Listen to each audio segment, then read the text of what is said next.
সালাত সিয়াম সব কিছু ছেড়ে দিয়ে সে একটা নাস্তিক বেঈমান হয়ে বেড়ে যাচ্ছে। আপনি যাকে ইমানদার বানিয়েছিলেন সে নাস্তিক বেঈমান হয়ে সেখান থেকে বের হচ্ছে। ঠিক যেমনভাবে একটা প্রিন্টারে কাগজ যখন ঢুকান, ফ্রেশ একটা কাগজ ঢুকান, সুন্দর কাগজ ঢুকান, সেই কাগজটা যখন বের হয় তখন তাতে অনেক আঁকিবুকি তৈরি হয়ে যায়। ঠিক তেমনিভাবে আপনি একদম ফ্রেশ একটা ইমানদার সন্তান এই বিশ্ববিদ্যালয়ে পাঠিয়েছিলেন, সেই সন্তান নাস্তিক হয়ে সেখান থেকে বের হচ্ছে। সম্মানিত উপস্থিতি, এই শিক্ষার লক্ষ্য উদ্দেশ্যের জায়গাটা সবচেয়ে বড় ঘাটতি আজকে হয়ে যাওয়ার কারণে আজকে 95% মুসলমানের সন্তান প্রকৃত ইসলাম নিয়ে বেড়ে উঠতে পারছে না। আমাদের এই শিক্ষা ব্যবস্থা আমাদের শেখাচ্ছে আল্লাহ রাব্বুল আলামিন বলে কিছু নেই। এই পৃথিবী সৃষ্টি হয়েছে একটা মহা বিস্ফোরণের মাধ্যম দিয়ে, তার নাম হচ্ছে বিগ ব্যাং। একটা মহা বিস্ফোরণ কোনো এক কালে হয়েছিল, সেই বিস্ফোরণের মাধ্যম দিয়ে এই সারা বিশ্ব মহাবিশ্ব সবকিছু তৈরি হয়েছে। এই শিক্ষা ব্যবস্থা আমাদের শেখাচ্ছে মানুষের পূর্বপুরুষ আসলে মানুষ ছিল না, মানুষের পূর্বপুরুষ ছিল মানুষের মতো আরেকটা জন্তু। সেই জন্তুটা হচ্ছে বানরের মতো দেখতে, বানরের একটা জাত। সেই জাত থেকে মুসলমানদের জন্ম, বা মানুষদের জন্ম, মুসলমান না, মানুষের জন্ম। মানুষ আসলে আল্লাহ রাব্বুল আলামিনের সৃষ্টি না, এটা প্রমাণ করার জন্য কত কি চিন্তা ভাবনা ঢোকানো হয়েছে। একটা মানুষ বানরের মধ্য থেকে আসছে, বানর থেকে আসছে, এই চিন্তায় বিশ্বাস করার মতো মানুষ খুঁজে পাওয়া মুশকিল। এমনকি যারা এই তত্ত্ব আবিষ্কার করেছে তারাও মূলত এটাকে বিশ্বাস করে না। কিন্তু তারা কেন এটাকে নিয়ে আসলো বইপত্রে, কেন এটা পড়ানো হচ্ছে? কারণ এর মাধ্যম দিয়ে অন্তত এটুকু বোঝানো সম্ভব মানুষ আল্লাহ সৃষ্টি না, এগুলো এমনি হয়েছে।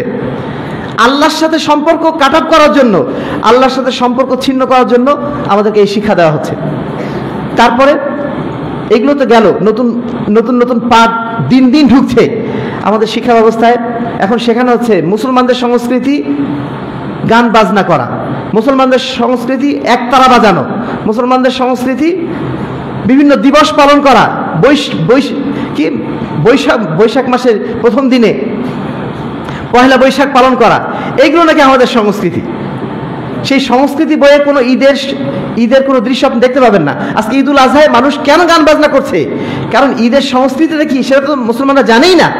তারা বইপত্রে পড়ছে এগুলো আমাদের সংস্কৃতি না, বা একটা জাস্ট একটা কালচার হলে হতে পারে, একটা আনন্দের জায়গা, শুধু একটা অনুষ্ঠান, এইটুকু তারা শিখছে।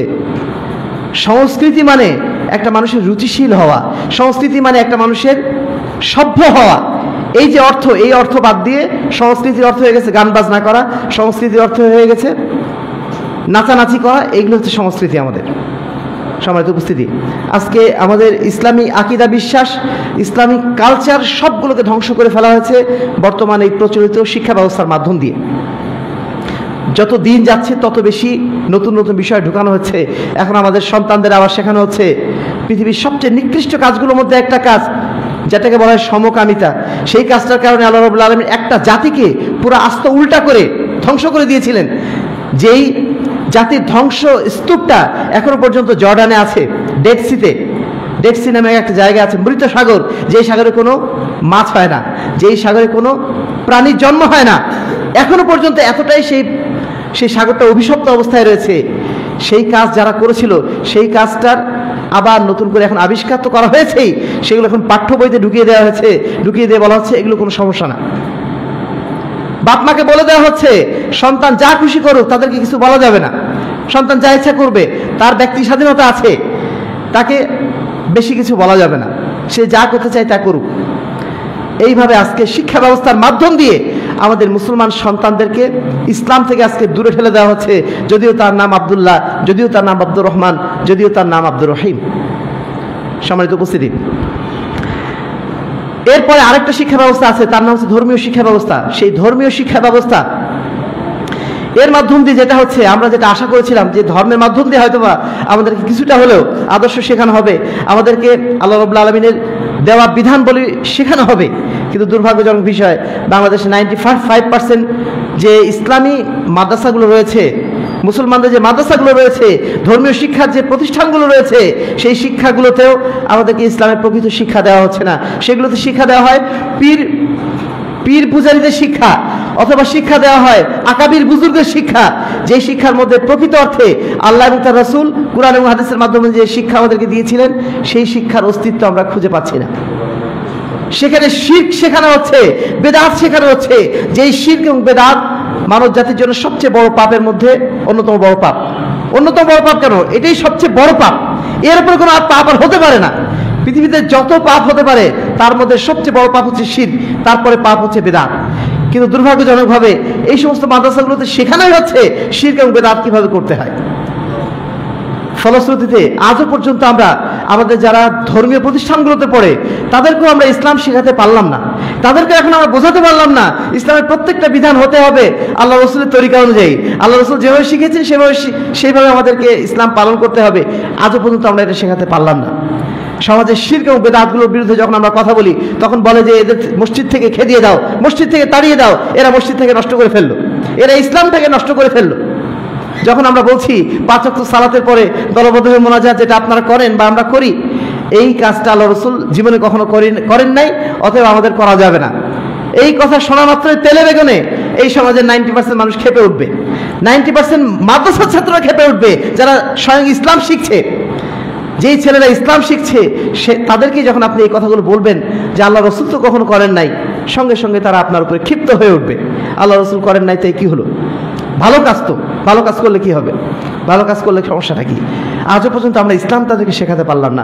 আজও পর্যন্ত ইসলামের দাওয়াতটাই তাদের কাছে পৌঁছাতে পারলাম না। এই এলাকায় এতগুলো মসজিদ আছে, এই 2-3টা মসজিদ, হাতে গোনা কয়েকটা মসজিদ যেগুলোতে আপনি তাওহীদ এবং সুন্নাতের পক্ষে কথা বলতে পারবেন। বাইরের মসজিদগুলোতে যান, তাওহীদ এবং সুন্নাতের পক্ষে কথা বললে আপনাকে মনে করা হয় তাওহীদ এবং সুন্নাতের আপনি শত্রু। পক্ষে কথা বলছেন অথচ মনে করা হয় আপনি বিপক্ষের লোক। স্বয়ং আপনার এলাকার বিভিন্ন মসজিদগুলোতে আপনি যেয়ে দেখেন, বাংলাদেশে হাজারো বড় বড় মসজিদ আছে, হাজারো বড় বড় মাদ্রাসা আছে, বড় বড় মুহতামিম আছেন, আমাদের চেয়ে তাদের ডিগ্রি অনেক বড় বড় ডিগ্রি। বছরের পর বছর ধরে তারা কোরআনের তাফসির পড়াচ্ছেন, বছরের পর বছর ধরে তারা বুখারী এবং মুসলিম পড়াচ্ছেন। বুখারী মুসলিম পড়েন বটে, বুখারী মুসলিমের পর কোনো আমল নেই। এই হচ্ছে আমাদের শিক্ষা ব্যবস্থা। জেনারেল লাইনের শিক্ষা ব্যবস্থা আল্লাহকে ভুলিয়ে দিয়েছে, আর ধর্মীয় লাইনের শিক্ষা ব্যবস্থা আল্লাহকে ধরে রেখেছে বটে, কিন্তু আল্লাহ দেওয়া দিন, আল্লাহ রাসূল সাল্লাল্লাহু আলাইহি ওয়াসাল্লামের রেখে যাওয়া মানহাজ, তার রেখে যাওয়া আদর্শ, এগুলোকে সব বিলুপ্ত করে দিয়ে নিজেদের আকাবির বুজুর্গ, নিজেদের পীর মাশায়েখ তাদের ধর্মগুলো, তাদের চিন্তা চেতনাগুলো সমাজের উপর চালু করে দিয়ে মনে করছে আমরা ইসলামী শিক্ষা চালু করলাম। এই হচ্ছে আমাদের সমাজের বর্তমান বাস্তবতা।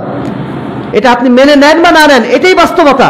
এর বাইরে দ্বিতীয় কোনো চিন্তা আপনি যদি করতে যান, আপনি তার কোনো কুল কিনার পাবেন না। সম্মানিত উপস্থিতি, এবার আমরা আসি যে ইসলামের শিক্ষা ব্যবস্থা তারা আসলে কি, ইসলাম কি চেয়েছিল আমাদের কাছ থেকে, আমরা যে মুসলমান আমাদের শিক্ষা ব্যবস্থাটা কেমন হওয়া উচিত ছিল। প্রথম আমাদের যে পয়েন্টটা নিয়ে আলোচনা করা দরকার সেটা হচ্ছে আমাদের লক্ষ্য উদ্দেশ্য। আমরা আসলে পড়াশোনার মাধ্যম দিয়ে কি অর্জন করতে চাই? আমরা যে লেখাপড়া করছি এর মাধ্যম দিয়ে একটা বড় চাকরি পেতে চাই? লেখাপড়ার মাধ্যম দিয়ে আমি নিজেকে অনেক বড় জ্ঞানী প্রমাণ করতে চাই? লেখাপড়ার মাধ্যম দিয়ে ছোটবেলা আমাদের যেমন শেখানো হতো লেখাপড়া করে যে গাড়ি ঘোড়া চড়েছে, গাড়ি ঘোড়া চড়ার জন্য, বড় বড় বাড়ি করার জন্য আমরা কি লেখাপড়া শিখছি না? লেখাপড়ার উদ্দেশ্যটা আসলে কি? একজন মুসলমানের লেখাপড়ার উদ্দেশ্যটা কি? এই বিষয়টা আমাদের স্পষ্ট থাকাটা অত্যন্ত জরুরি। যারা আমরা অন্তত পক্ষে ইসলাম নিয়ে কিছুটা সচেতন, কিছুটা আমরা ভাবছি, আমরা যারা মনে করছি যে না আমাদেরকে জান্নাতে যেতে হবে, আমাদেরকে আল্লাহর কাছে মুক্তি পেতে হবে, কাল কিয়ামতের ময়দানে আমাদেরকে আল্লাহর সামনে জবাবদিহি করতে হবে, অন্তত পক্ষে যাদের এইটুকু চেতনা আছে তাদের জন্য চিন্তা করা দরকার আমরা নিজেরা কেন শিখছি। একটা অক্ষর পড়ছি, একটা আলিফ অক্ষর পড়ছি, একটা ABCD পড়ছি, তবু আমার একটা উদ্দেশ্য থাকতে হবে, কি উদ্দেশ্যে আমি পড়ছি, বা আমার সন্তানটা আমি পড়াচ্ছি কি উদ্দেশ্যে পড়াচ্ছি।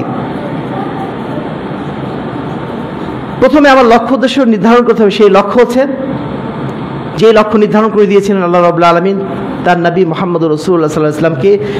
সর্বপ্রথম যখন ওহী নাজিল হচ্ছে, সর্বপ্রথম নাজিল হচ্ছে ওহী নাজিলের প্রথম বাক্যই, কোরআনের প্রথম বাক্য হচ্ছে ইকরা বিসমি রাব্বিকাল্লাযী খালাক, তুমি পড়ো তোমার প্রভুর নামে যিনি তোমাকে সৃষ্টি করেছেন। অর্থাৎ আমাদের লেখাপড়া, আমাদের চিন্তা চেতনা, আমাদের সব কিছুর একমাত্র উদ্দেশ্য হবে কি? আল্লাহ রাব্বুল আলামিন সম্পর্কে জানা, যিনি আমাকে সৃষ্টি করেছেন, যিনি আমাকে লালন পালন করছেন, এই পৃথিবীতে যিনি আমাকে প্রতিটা সেকেন্ডে নিঃশ্বাস দিয়ে বাঁচিয়ে রেখেছেন, সেই মহান রবকে আমাকে আগে চিনতে হবে। আমার লেখাপড়ার শেখার উদ্দেশ্য, আমার জ্ঞান অর্জনের উদ্দেশ্য একটাই, আমি যেন আল্লাহ রাব্বুল আলামিনকে চিনতে পারি। মারিফাতুর রব, মারিফাতুল্লাহ, এটাই হচ্ছে আমার প্রথম লক্ষ্য। যতটুকু শিখছি, যতটুকু পড়ছি, আমার পড়া, আমার শোনা, সব কিছুর উদ্দেশ্য হবে আল্লাহ রাব্বুল আলামিনকে জানা, আল্লাহ রাব্বুল আলামিনকে সন্তুষ্ট করা। সম্মানিত উপস্থিতি, আমাদেরকে অবশ্যই জানতে হবে যে আল্লাহ রাব্বুল আলামিন আমাদেরকে সৃষ্টি করেছেন, এবং এই সৃষ্টি শুধুমাত্র অন্য পশু পাখির মতো না। এই পৃথিবীতে 18,000 মাখলুকাত বলা হয়ে থাকে, এর চেয়ে কত লক্ষ গুণ বেশি আছে, কত কোটি গুণ বেশি আছে, সেটা আল্লাহ ছাড়া কেউ জানেন না। এমনকি বিজ্ঞানীরা পর্যন্ত এখনো বলছে যে আমরা পৃথিবীতে যত প্রাণী বর্তমানে দেখি, যত কিছু দেখতে পাচ্ছি, প্রাণী জগতে যত প্রাণী রয়েছে, এটা মূলত আমরা যা দেখতে পাই না, তার তুলনায় 0.001%, অর্থাৎ বাকি 99% মাখলুকাতের খবর আমরা এখনো জানি না। বিজ্ঞানীরা যত আবিষ্কার করেছে, তার বাইরে আরো 99% যা আছে সেগুলো আমরা জানি না এখন। এত মাখলুকাত রয়েছে। এই যে মাখলুকাত সৃষ্টি আল্লাহ রাব্বুল আলামিন করেছেন, এই যে আমাদেরকে আল্লাহ রাব্বুল আলামিন এত সুন্দর দেহাভাবে, এত সুন্দরভাবে আমাদেরকে সৃষ্টি করেছেন, এর পিছনে উদ্দেশ্যটা কি? এমনি সৃষ্টি করেছেন?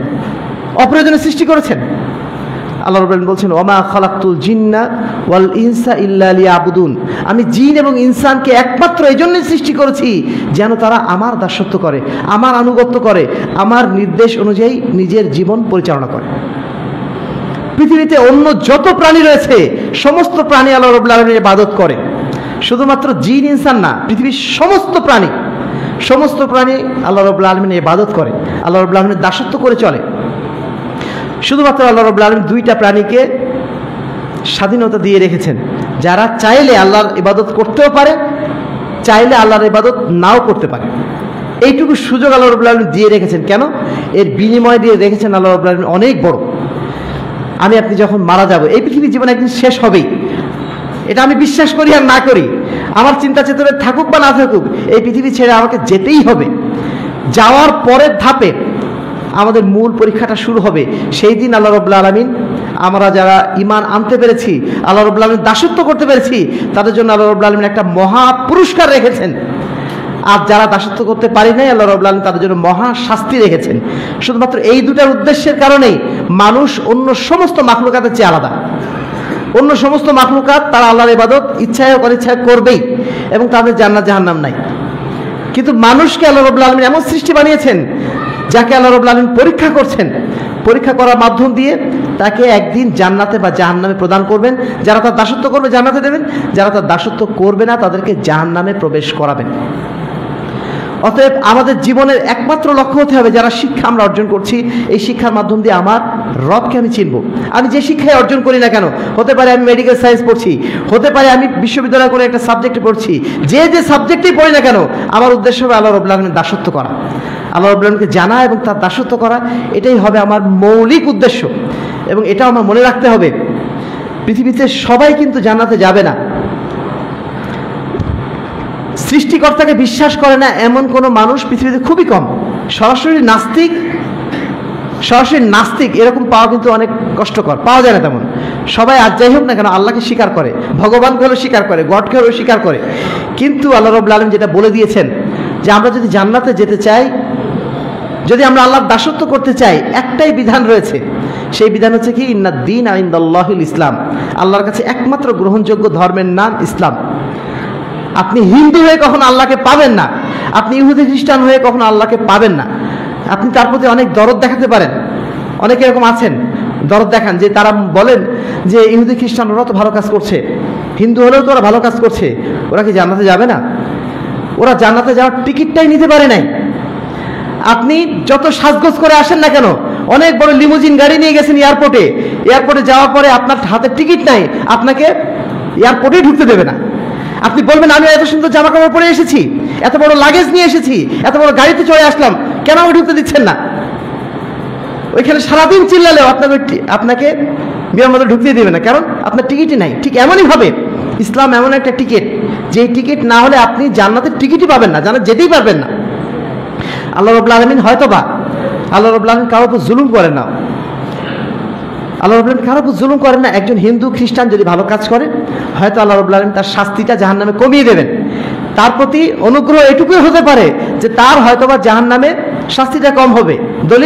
দলিল হচ্ছে আবু তালেব, যিনি ছিলেন আমাদের রসুল মুহাম্মদ রাসূলুল্লাহ সাল্লাল্লাহু আলাইহি ওয়াসাল্লামের চাচা ছিলেন। সেই ব্যক্তির জাহান্নামের শাস্তি সবচেয়ে কম হবে। সবচেয়ে কম শাস্তিটা কি? তাকে একটা লোহার জুতা পরানো হবে, যেই জুতা সে পরলে তার মাথা থেকে পা পর্যন্ত মানে মাথার ঘিলুটা টকবক করে ফুটবে, এতটাই গরম আগুনের মতো হবে সেই লোহার জুতোটা। এটা হচ্ছে জাহান্নামের সর্বনিম্ন শাস্তি। কেন তাকে জাহান্নামের সর্বনিম্ন শাস্তি দেওয়া হবে? কারণ সে সারাটা জীবন আল্লাহ রসুলের সহযোগিতা করেছিল, কখনো ক্ষতি করে নাই।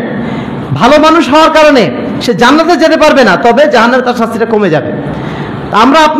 আমি বা আপনি যারা একটু অনুগ্রহ করতে চাচ্ছি, যারা মনে করছি যে হিন্দু হলে তো ভালো কাজ করছে, এই জন্য আল্লাহ রাব্বুল আলামিন তার উপরে যেহেতু জুলুম করেন না, এই জন্য তার উপরে এহসান করে তার শাস্তিটা জাহান্নামে কমিয়ে দেবেন। কিন্তু জাহান্নাম থেকে বাঁচার তার সুযোগ থাকবে না, কারণ সে জান্নাতের টিকিটই পায়নি।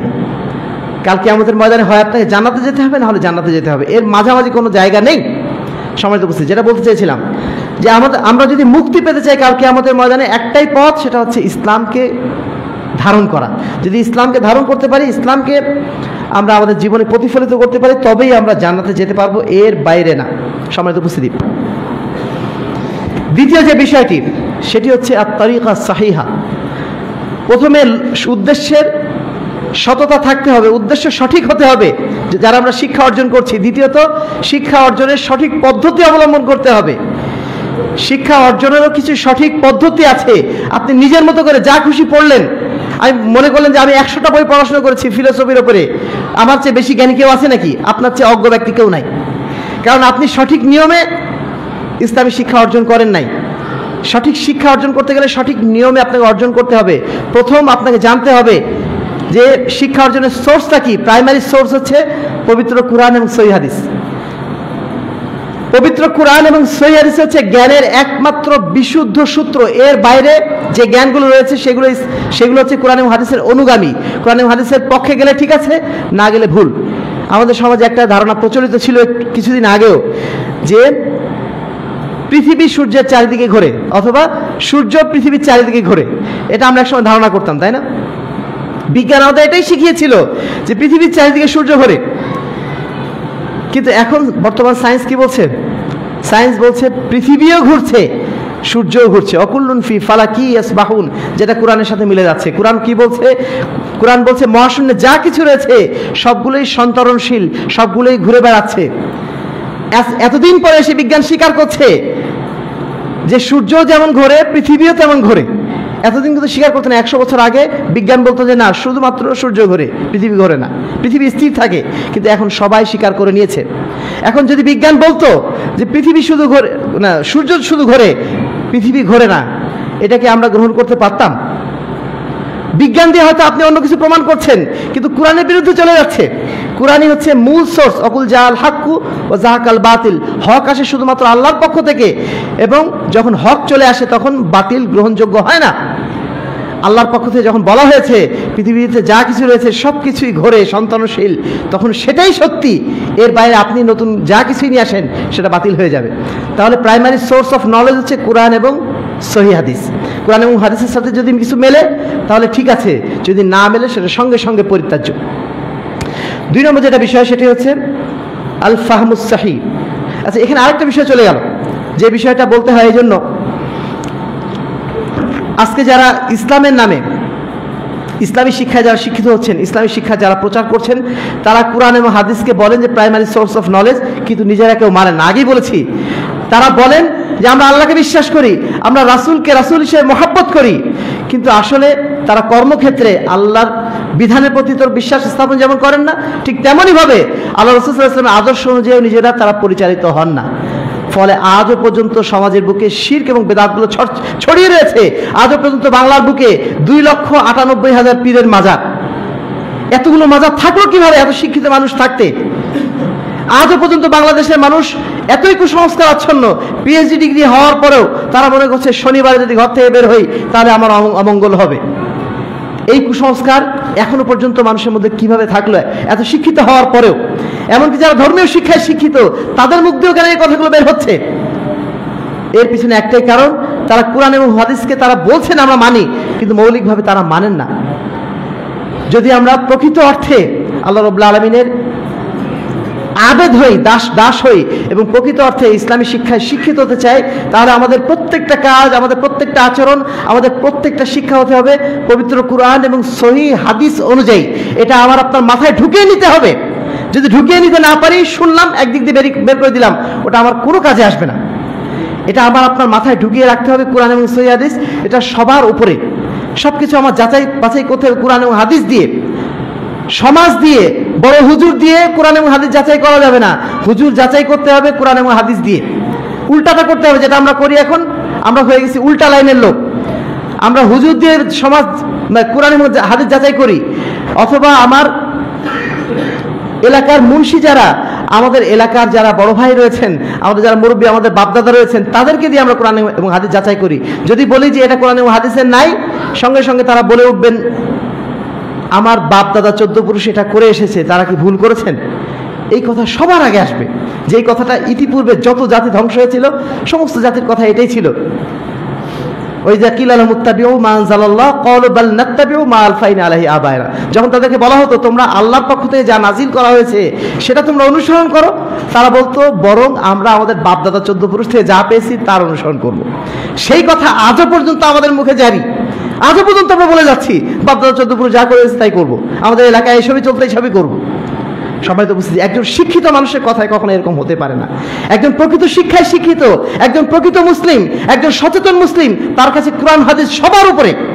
কোরআন এবং হাদিসের কথা যখন চলে আসবে সামনে, তখন তারা বলবে সামি'না ওয়া আতা'না, শুনলাম মেনে নিলাম।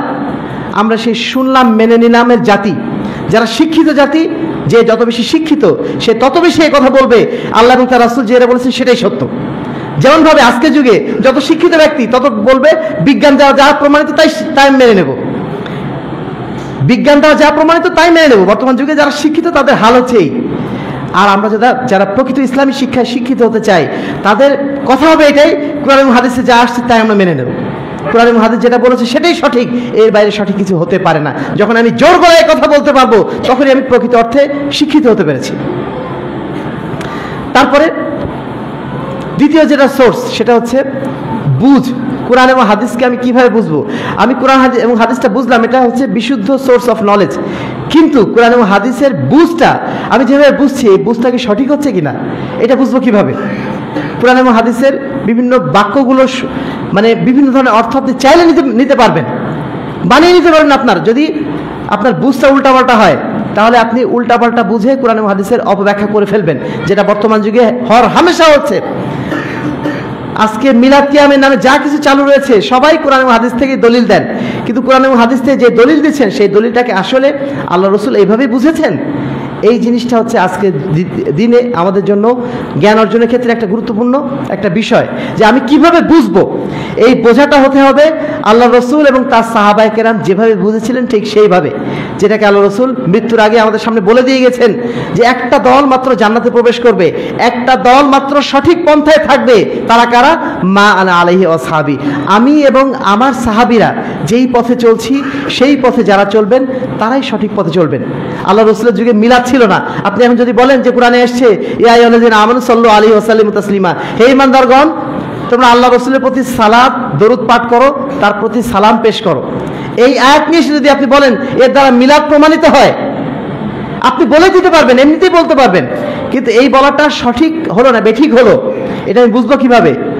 আমি যখন আল্লাহ রসুলের যুগে চলে যাব, সাহাবীদের যুগে চলে যাব, সেই যুগেও এই আয়াত নাজিল হয়েছিল। সেই যুগে যদি এই আয়াত নাজিল হওয়ার পরে সাহাবায়ে কেরাম মিলাদ কিয়াম না করে থাকেন, আমরা কি এই যুগে এসে নতুন করে মিলাদ কিয়াম বানাতে পারবো?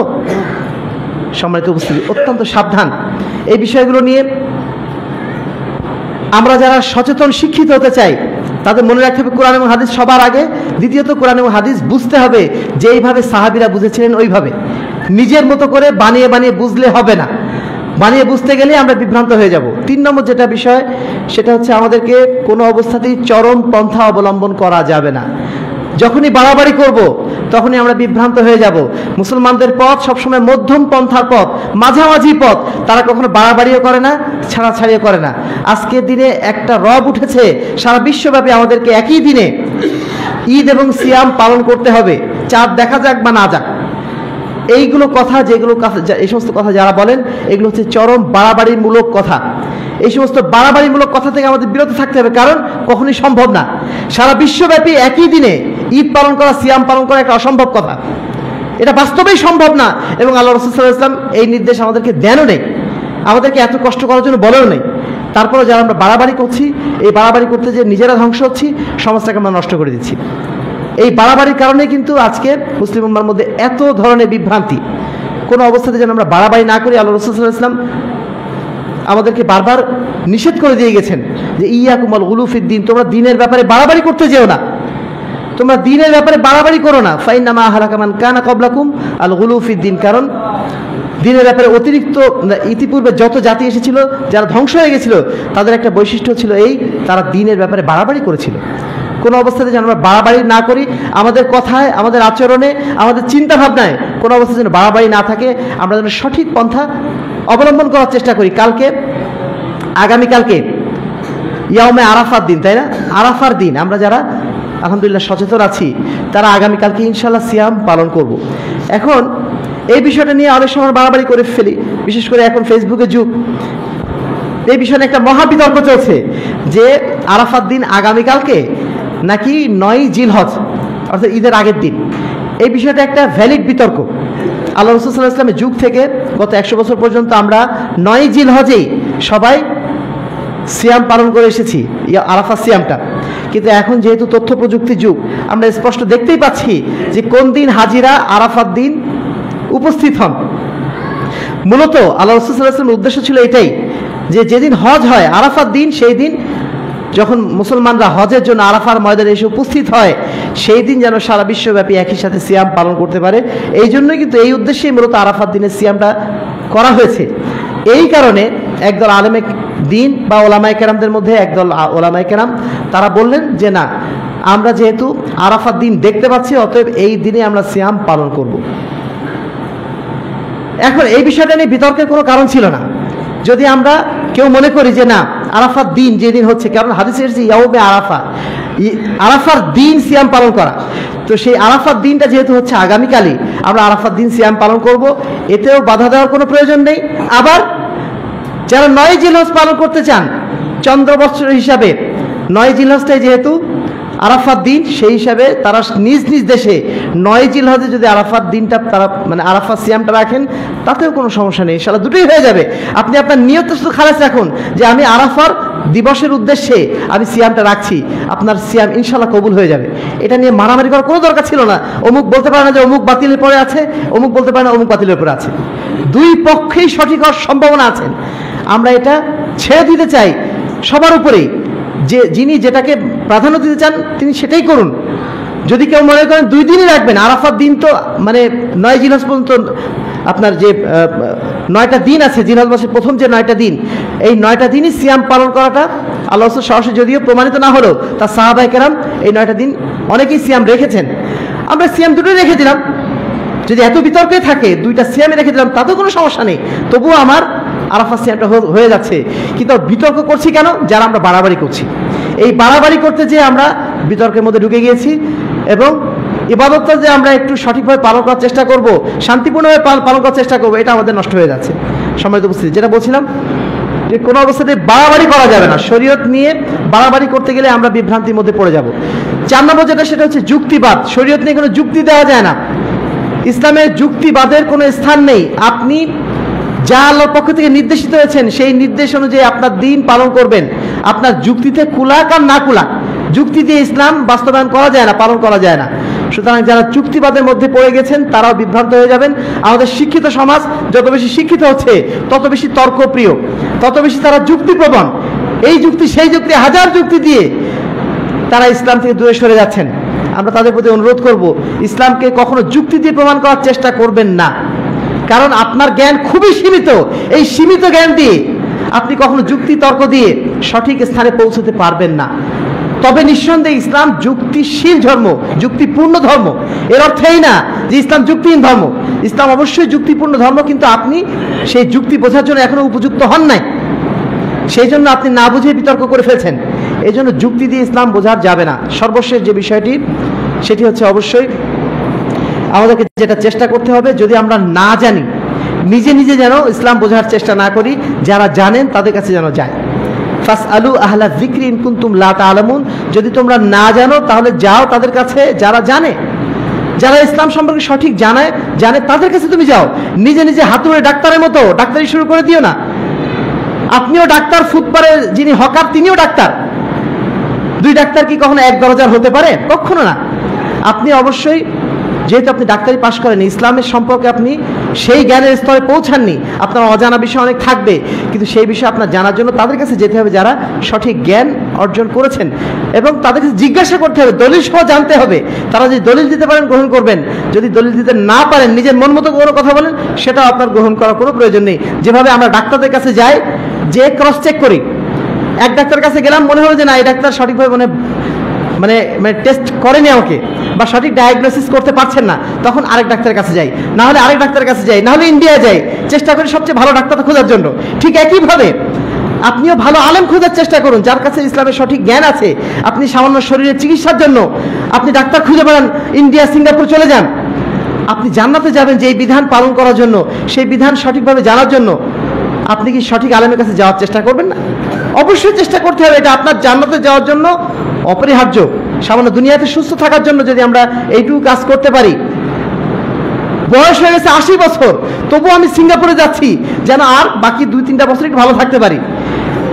আপনি মৃত্যুর পরেই যে জীবন আমাদের আসছে সেটা হচ্ছে চিরস্থায়ী জীবন, এরপরে আপনার কোনো মৃত্যু নেই। সেই জীবনের জন্য, সেই জীবনে ভালো থাকার জন্য, সেই জীবনে যেন আমি জান্নাতে যেতে পারি, সেই জন্য আমি কি চেষ্টা করব না? এই জন্য অবশ্যই আমাদেরকে ভালো আলেমের কাছে যাওয়ার চেষ্টা করতে হবে, সঠিক জিনিসটা আমার যাওয়ার চেষ্টা করতে হবে। কোনো অবস্থাতে যেন আমরা এই কথা না বলি যে আমরা মূর্খ মানুষ, অত কিছু জানি না, বুঝি না, বাপ মা যা করছে তাই করব। এই কথা যদি বলেন, আপনি ধ্বংস হয়ে গেলেন।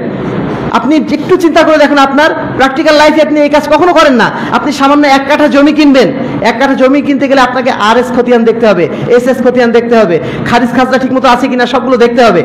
এখন আপনি যদি বলেন যে আমি এসব, এত মূর্খ মানুষ, এত বেশি কিছু দেখতে পারবো না, আমি টাকা দিয়ে দিলাম, আপনি আমাকে জমি দিয়ে দেন, এই কথা সাধারণত একদম পাগল ছাড়া দুনিয়ার কেউ এই কথা বলবে না, যতই মূর্খ হোক না কেন। ওই জায়গায় কিন্তু ঠিক আছে, তার মানে যাতে মাতাল তালে ঠিক। এইরকম অবস্থা কিন্তু আমাদের সব। আমরা আপনাদের যেটা অনুরোধ করব, ইসলামকে জেনে শুনে মান্য করার চেষ্টা করুন, জেনে শুনে মেনে চলার চেষ্টা করুন। পৃথিবীতে যে শিক্ষা আমরা অর্জন করছি না কেন, সেই শিক্ষাটা যেন হয় আল্লাহ রাব্বুল আলামিনকে পাওয়ার জন্য, কালকে আমাদের জন্য ময়দানে মুক্তি পাওয়ার জন্য। এর বাইরে দ্বিতীয় যদি কোনো উদ্দেশ্যে আমরা কাজ করি, শুধুমাত্র ওই উদ্দেশ্যটাই হাসিল হবে, এর বাইরে জীবনের সঠিক লক্ষ্য আমরা খুঁজে পাবো না। সম্মানিত উপস্থিতি, সর্বশেষ কথা হচ্ছে এই, আমাদের জীবনটা অত্যন্ত সংক্ষিপ্ত জীবন। এই জীবনে আমাদের, বিশেষ করে আমরা মুসলমান, আমাদের একটাই লক্ষ্য জীবনে জান্নাত পাওয়া, এর বাইরে দ্বিতীয় কোনো লক্ষ্য নেই। দুনিয়াতে আমাদের অনেক কষ্ট হতে পারে, দুনিয়াতে অনেক ঝামেলা আমরা থাকতে পারি, আমাদের হয়তো বাড়ি গাড়ি হলো না, কিন্তু এটা আমাদের মূলত আফসোসের বিষয় না, এটা আমাদের মূলত দুঃখের বিষয় না। আমার সন্তানদেরকে আমি খুব বড় লোক অবস্থায় রেখে যেতে পারলাম না, এটা আমার মূলত আফসোসের বিষয় না। আমার মূল আফসোসের বিষয় হওয়া দরকার, আমার মূল দুঃখের বিষয় হওয়া দরকার আমি জান্নাতের পানে সঠিকভাবে যেতে পারছি কিনা। ফাফিরু ইলাল্লাহ, আল্লাহ বলছেন তোমরা আল্লাহর দিকে ছুটে যাও। অফি যালিকা ফালিয়াতানাফাসিল মুতানাফিসুন, তোমরা কিসের জন্য প্রতিযোগিতা করছো? প্রতিযোগিতা তোমাদের করার দরকার তো জান্নাতের জন্য। কিসের প্রতিযোগিতা করছো? BCS, ওই প্রাইমারি স্কুলের টিচার এসে হয়ে লাভটা কি হবে? কিছুদিন হয়তো ভালো থাকতে পারবে, তারপরে কি হবে? জীবনের মূল লক্ষ্য থেকে আমরা সবাই সরে আসছি। এই লক্ষ্য থেকে সরে আসার কারণে কালকে আমরা ঈদ পালন করব, ঈদের নামে আমরা এখন ড্রাম বাজনা বাজাবো, গান বাজনা বাজাবো, যেমন জীবনের লক্ষ্যই আমরা বুঝতে পারি নাই। আমাদের জীবনের লক্ষ্য যে জান্নাত, এই লক্ষ্যই আমরা হারিয়ে ফেলেছি বলেই কালকে আমরা শুরু করে দেব গান বাজনা। অথবা কুরবানির সময় কুরবানি বাদ দিয়ে আমাদের সবার প্রতিযোগিতা হয়ে যাবে, কার গরু কত বড় হয়ে গেল, কার ছাগল কত বড় হলো, কার গরুতে কত বেশি গোশত। এই সমস্ত হচ্ছে আমাদের চিন্তার বিষয়বস্তু, অথচ এইগুলো সব হাস্যকর একটা বিষয়। আপনার সবচেয়ে ছোট্ট ছাগলটাও যদি আপনি আল্লাহর রাহে শুধুমাত্র আল্লাহর সন্তোষের জন্য কুরবানি করতে পারেন, ওটাই আল্লাহর কাছে সবচেয়ে বেশি মূল্যবান। লা ইয়ানালুল্লাহু লুহুমুহা ওয়ালা দিমাউহা ওয়ালাকিন ইয়ানালুত তাকওয়া মিনকুম। আল্লাহ রাব্বুল আলামিনের কাছে পশুর গোশত পৌঁছায় না, পশুর রক্ত পৌঁছায় না, পৌঁছায় তোমাদের অন্তরে তাকওয়া, তোমাদের অন্তরে ভালোবাসা, তোমাদের অন্তরে আল্লাহর জন্য যে ইখলাস বরাদ্দ রয়েছে, ওই ইখলাসটুকুই আল্লাহর কাছে পৌঁছায়। সম্মানিত উপস্থিতি, জীবনের লক্ষ্যটাকে যেন আমরা কোনো অবস্থাতেই ভুলে না যাই। আল্লাহ বলছেন, ইয়া আইয়ুহান নাস ইত্তাকু রাব্বাকুম, হে ঈমানদারগণ তোমরা আল্লাহকে ভয় করো। ওয়াখশাউ ইয়াওমান লা ইয়াজজি ওয়ালিদুন আন ওয়ালিদিহি, এবং ওই দিনের ভয় তোমরা করো যেই দিন কোনো সন্তান তার বাপের জন্য কোনো কাজে লাগবে না, এবং কোনো বাপ তার সন্তানের জন্য কোনো কাজে লাগবে না। ফালা তাকু ইন্না ওয়াদাল্লাহি হক, নিশ্চয়ই আল্লাহর ওয়াদা নিঃসন্দেহে হক। তুমি যদি আল্লাহর পথে চলো তোমাকে জান্নাত দেবেন, তুমি আল্লাহর পথে যদি না চলো নিশ্চিত তুমি জাহান্নামে যাবে।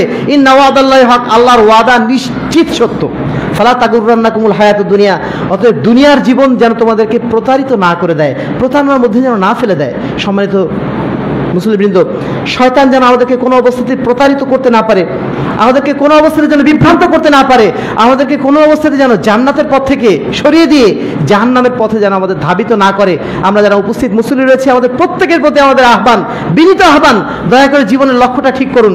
সেই লক্ষ্যটা হচ্ছে জান্নাত, এর বাইরে দ্বিতীয় কোনো লক্ষ্য নির্ধারণ করবেন না। দুনিয়াতে যা কিছু পাওয়া যায় আলহামদুলিল্লাহ, আল্লাহ পাকের নিয়ামত যা পাওয়া যায় আলহামদুলিল্লাহ, যদি নাও পাওয়া যায় কোনো আফসোসের জায়গা নেই।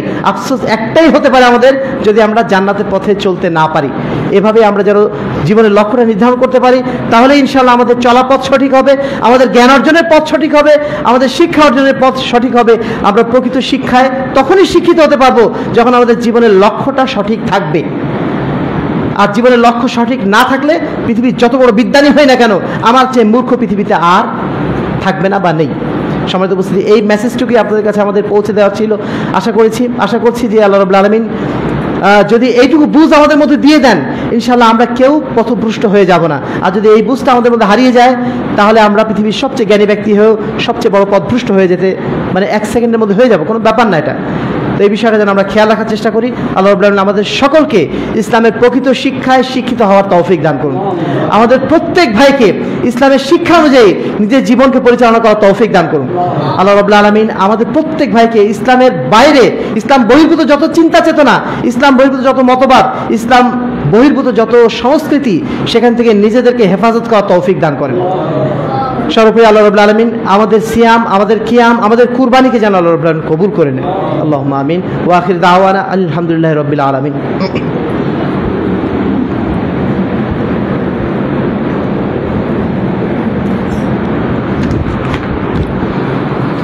ইন্নাল হামদুলিল্লাহি ওয়াহদাহু ওয়াসসালাতু ওয়াসসালামু আলা মান লা নাবিয়্যা বা'দাহু, আম্মা বা'দ। আউযু বিল্লাহি মিনাশ শাইতানির রাজীম। বিসমিল্লাহির রহমানির রহিম। ইয়া আইয়ুহাল্লাযীনা আমানু সাল্লু আলাইহি ওয়া সাল্লিমু তাসলিমা। আল্লাহুম্মা সাল্লি আলা মুহাম্মাদ ওয়া আলা আলি মুহাম্মাদ কামা সাল্লাইতা আলা ইব্রাহিম ওয়া আলা আলি ইব্রাহিম ইন্নাকা হামিদুম মাজিদ। আল্লাহুম্মা বারিক আলা মুহাম্মাদ ওয়া আলা আলি মুহাম্মাদ কামা বারাকতা আলা ইব্রাহিম ওয়া আলা আলি ইব্রাহিম ইন্নাকা হামিদুম মাজিদ। সম্মানিত উপস্থিতি, আপনারা জানেন আগামীকালকে আরাফাত দিন। ইনশাআল্লাহ আমরা সবাই আরাফাত দিনে সিয়ামটা পালন করার চেষ্টা করব, কারণ আল্লাহ রাসূল বলছেন এই দিনে যারা সিয়াম পালন করছে তাদেরকে আল্লাহ রাব্বুল আলামিন 1 বছর আগের এবং 1 বছর পরের সমস্ত গুনাহ ইনশাআল্লাহ মাফ করে দেবেন। এই জন্য প্রত্যেকে আমরা সিয়ামটা যেন রাখার চেষ্টা করি। এবং আরাফাত দিনে আল্লাহ রাসূল বলছেন যে এই দিনে আল্লাহ রাব্বুল আলামিন যত মানুষকে ক্ষমা করেন, অন্য কোনো দিন এত মানুষকে ক্ষমা করেন না। এই জন্য আগামী দিনটা আমাদের জন্য অত্যন্ত গুরুত্বপূর্ণ। দ্বিতীয় যে বিষয়, আমরা যারা বিশেষ করে আমরা যারা কুরবানি করার আগ্রহ করছি, তাদের জন্য যেটা একটা কর্তব্য ছিল যে এই 9-10টা দিন, জিলহজ মাসের প্রথম 10টা দিন আমরা যেন আমাদের চুল, নখ, দাড়ি, আমাদের চুল কিছু যেন না কাটি। এই বিষয়টা আমরা যারা পালন করতে পেরেছি তারা সৌভাগ্যবান, কারণ আল্লাহ রাসূল বলছেন এই দিন যদি কোনো ব্যক্তি কুরবানি নাও করতে পারে, শুধুমাত্র এই কাজগুলো করে, এই দিন যদি তারা নিজের নখ এবং গোফদারিগুলো কেটে নেয় কুরবানির দিন, তাহলে আল্লাহ রাব্বুল আলামিন তাকে উযহিয়া কামেলা, পরিপূর্ণ একটা কুরবানি দেওয়ার মতো সওয়াব দিয়ে দেবেন ইনশাআল্লাহ। সেজন্য যারা আমরা মানে সচেতন নয়, অনেক সচেতন না, যারা সচেতন তারা যেন অবশ্যই কুরবানির দিনের আগে আমাদের নখ, চুল এগুলো যেন না কাটি, এগুলো যেন আমাদের খেয়াল থাকে ইনশাআল্লাহ। পরিশেষে আমরা আন্তরিকভাবে দোয়া করছি তাদের জন্য, আল্লাহ রাব্বুল আলামিন যাদেরকে আমাদের মধ্যে অসুস্থ অবস্থায় রেখেছেন, আল্লাহ রাব্বুল আলামিন তাদেরকে যেন শেফায়ে কামেল এবং আজরা দান করেন। আমাদের মধ্যে যারা মারা গিয়েছেন আল্লাহ রাব্বুল আলামিন তাদের গুনাহ খাতা মাফ করে তাদের কবরকে যেন জান্নাতের বাগিচায় পরিণত করে দেন। আমাদের মধ্যে বিশেষ করে আজকে ফিলিস্তিনের কথা যেন আমরা ভুলে না যাই। ফিলিস্তিনে আমাদের ভাইরা বেঘরে প্রাণ হারাচ্ছে, প্রায় 50,000 মানুষ সেখানে, নিরপরাধ মানুষ সেখানে প্রাণ হারিয়েছে। আমরা তাদের জন্য দোয়া করি আল্লাহ রাব্বুল আলামিন তাদেরকে যেন শাহাদাতের মর্যাদা দান করেন। যারা এখনো পর্যন্ত বেঁচে আছেন আল্লাহ রাব্বুল আলামিন তাদেরকে যেন নিরাপত্তা দান করেন। সেই সাথে তাদের উপর যারা জুলুম নির্যাতন অব্যাহত রেখেছে আজও পর্যন্ত আল্লাহ রাব্বুল আলামিন তাদেরকে দুনিয়া এবং আখিরাতে সর্বোচ্চ মাত্রায় যেন লাঞ্ছিত করেন। আল্লাহুম্মা আমিন। তাআদুল ইবাদাল্লাহ রাহিমাকুমুল্লাহ। ইন্নাল্লাহা ইয়া'মুরুকুম বিল আদলি ওয়াল ইহসান ওয়া ইতা'i যিল কুরবা ওয়া ইয়ানহা আনিল ফাহশাই ওয়াল মুনকার ওয়াল বাগি ইয়া'iদুকুম লা'আল্লাকুম তাযাক্কারুন ওয়াযকুরুল্লাহা ইয়াযকুরুকুম ওয়াদউহু ইয়াস্তাজিব লাকুম ওয়া লাযিকরুল্লাহি তাআলা আ'লা ওয়া আজালু ওয়া তাম্মু ওয়া হাম্মু আকবার। আকিমিস সালাম।